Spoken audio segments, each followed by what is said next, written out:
रहीम अस्सलाम वालेकुम साथियों, यहाँ पर मैं आज आपके सामने एक नई वीडियो लेकर हाजिर हुई। इसमें हम बात करेंगे चेहरे की छाइयों के मुतालिक कि ऐसे लोग जिनके फेस के ऊपर फ्रैकल्स बन जाते हैं और डिफरेंट मेडिसिन यूज़ करने के साथ या महंगी से महंगी क्रीम यूज़ करने के साथ जो है कोई खास फर्क चेहरे पर नहीं पड़ता, बल्कि फेस जो है उसकी छाइयाँ जो है वो फिनिश होने की बजाय मज़ीद जो है बढ़ती चली जाती हैं, जिसकी वजह से आपके चेहरे की रंगत जो है वो भी वाइट की जगह पे स्याह नज़र आना शुरू हो जाती है और आप अपनी उम्र से दुगने नज़र आना शुरू हो जाते हैं। तो यहाँ पे मैं आपके लिए बड़ी आसान सी होम रेमेडी लेके आई हूँ, जिससे ना तो सिर्फ ये आपके चेहरे की छाइयाँ दूर करेगी बल्कि आपका जो रूप है उसको भी निखारेगी, यानी आपकी जो फेयरनेस है आपके चेहरे पे उसको भी लाएगी, वाइटनिंग लाएगी, प्लस आपके चेहरे को साफ शफाफ भी करेगी। यानी आपका चेहरा जो है उस पर किसी भी किस्म के रिंकल्स फ्रैकल्स जो है वो नहीं होंगे।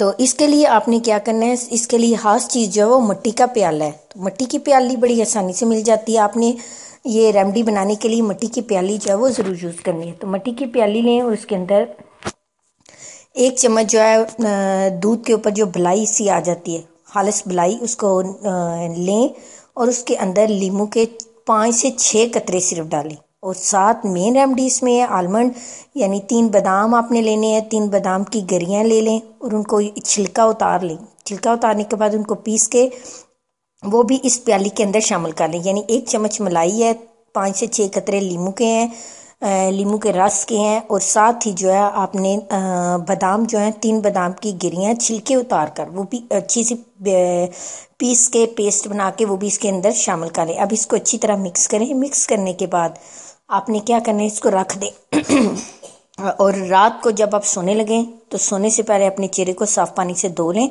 धोने के बाद आप इसको अपने चेहरे के ऊपर इस मिक्सचर को जहाँ जहाँ आपकी छाइयाँ चाहे सारे चेहरे पर इसको लेप कर दें और सुबह उठकर ठंडे पानी से धो लें। और यकीन करें, आप अगर 1 हफ्ता इस रेमेडी को इस्तेमाल करते हैं तो आपके चेहरे के तमाम फ्रैकल्स और दाग धब्बे जो हैं वो दूर हो जाएंगे। इसके अलावा आपके चेहरे पे अगर रिंकल्स है या आपकी स्किन जो है वो लूज है तो ये उसको भी टाइट करने में आपकी मदद करेगी, प्लस आपके चेहरे पर वाइटनिंग जो है वो अलग लाएगी। वाइटनिंग और निखार जो है वो अलग से आपके चेहरे को देगी। तो इस रेमेडी को ज़रूर ट्राई कीजिएगा और मेरी वीडियो को लाइक करना और मेरे चैनल को आप सब्सक्राइब करना ना भूलिएगा। शुक्रिया।